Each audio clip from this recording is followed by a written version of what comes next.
student, you are welcome in our SST class. I am Madhuri Bharadwaj. I am your SST teacher. Today we will start our chapter number 5, crafts and industries. Craft और industries हम नया chapter start करेंगे.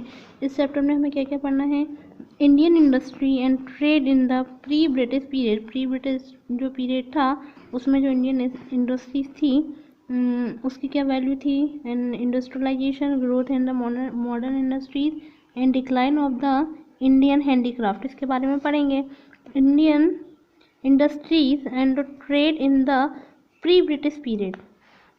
Indian industries pre British period में कैसी थी? In the Mughal time, as you have study, जैसे कि आप मुगल पीरियड में पढ़ चुके हैं, different craft and industries furnished in the different urban centres.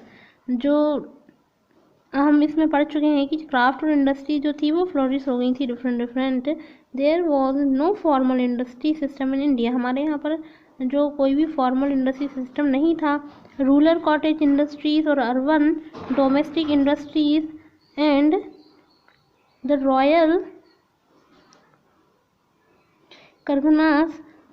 कारखानास and the workshop produce a variety of the high quality goods. यही जो कारखाने वगैरह थे वही अच्छी क्वालिटी के सामान उपलब्ध करा देते थे. Apart from the town which specialize in the craft production and craft people also settle in the high number of the exported centre along the coast, और यही सामान प्रोवाइड करा देते थे. In the urban handicraft in the India enjoyed a world wide reputation to the excellence in his book The Awakening of the America. V.F. Colvington writes, उन्होंने लिखा है, from the ancient day, मतलब प्राचीन समय से, when the Indian fabric, जब Indian fabric, gems, carpet and mosaics adorn the public and the private building of the Rome. जो Rome है वो उसकी प्राइवेट बिल्डिंग से प्रोवाइड की जाती थी. And down to the beginning of the industries revolution the world looked the India as the most arresting and the exciting wares. There are the florist cotton textile centre of the Murshidabad में जो cotton textile centre था. बनारस, कृष्णनगर, ढाका, अहमदाबाद और मथुरा ये main centre थे. इसके बाद में articles made by the Indian artisans had a marked across the world. और जो आर्टिकल्स थे वो इंडियन आर्टिस्ट के थ्रू मार्क किए जाते थे. The main export in the 17th century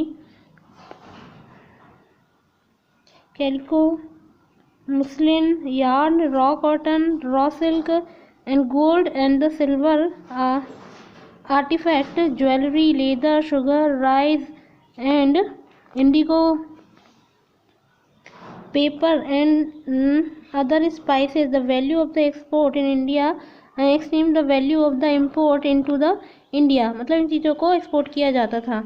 and export were mainly paid for the silver and the gold. और जो पैड किया जाता था वो सिल्वर या गोल्ड को पैड किया जाता, मतलब कि ये सामान यहाँ से वहाँ भेजा जाता था और वहाँ से सिल्वर और गोल्ड को लिया जाता था. ऐसे एक्सपोर्ट इंपोर्ट का जो बिजनेस था वो जब से ही स्टार्ट हो गया था. डिक्लाइन द इंडियन हैंडीक्राफ्ट, जो हैंडीक्राफ्ट था उसका डिक्लाइन क्यों हो गया था? English east India company was truly the trading company. जो कंपनी ईस्ट इंडिया कंपनी थी वो ट्रेडिंग कंपनी थी. टोटल कब तक की रही? 1757 तक रही. Its aim was the explore the Indian craftsman economically. जो इंडियन जो क्राफ्टमैन थे उनको एक्सप्लोर करना था. The English traders bought a previous metals and goods from the England.